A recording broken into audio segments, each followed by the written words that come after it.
Months sir, 5 months so complete. ఎన్నాళ్ళు training నేర్చుకున్నావు? 4 months learning అయింది 2 months నుంచి ఇంటర్వ్యూస్. Yes, ఎన్ని sir. ఇంటర్వ్యూస్ అటెండ్ అయ్యారు? ఇది 5th interview sir, 4 interviews attend అయ్యాను. 4, ఇది 5th interview. Very good. So 4లో ఏమన్నా సెలెక్ట్ అయ్యావా?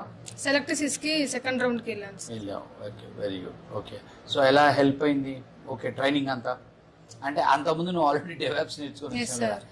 మళ్ళా ఇక్కడ నేర్చుకోవడం అన్నప్పుడు కొద్దిగా బోర్ అనిపిస్తుంది కదా, ఏం కాలే? Yes, sir. అంటే డెవాప్స్ ఆన్లైన్ అటెండ్ అయ్యాను సార్. ఆ ఇన్స్టిట్యూట్ కి ఈ ఇన్స్టిట్యూట్ టోటల్లీ డిఫరెంట్ ఉంది. అది వద్దులే, ఇన్స్టిట్యూట్ కంపేర్ అంటే అది ఆన్లైన్ కదా, నాకు అంత ఆన్లైన్ కి అనిపించలేదు. క్లాస్ రూమ్ కి అయితే ఖచ్చితంగా తేడా ఉంటుంది. Yes, sir. అదే నేను అడిగేది ఏంటంటే, ఆల్రెడీ ఒక కోర్స్ చేసాం, చివరికి వచ్చాం, 6 నెలల్లో జాబ్ వస్తానంగా మళ్ళీ ఆ కోర్స్ కాదు ఇంకో కోర్స్ అని మళ్ళీ .NET వైపు వచ్చాం. Yes, sir. సో అక్కడ మనకి ఓపికలు పోతాయి, ఎవరికైనా ఫ్రస్ట్రేషన్ స్టార్ట్ అవుతుంది. సో అట్లా ఏం లేదా?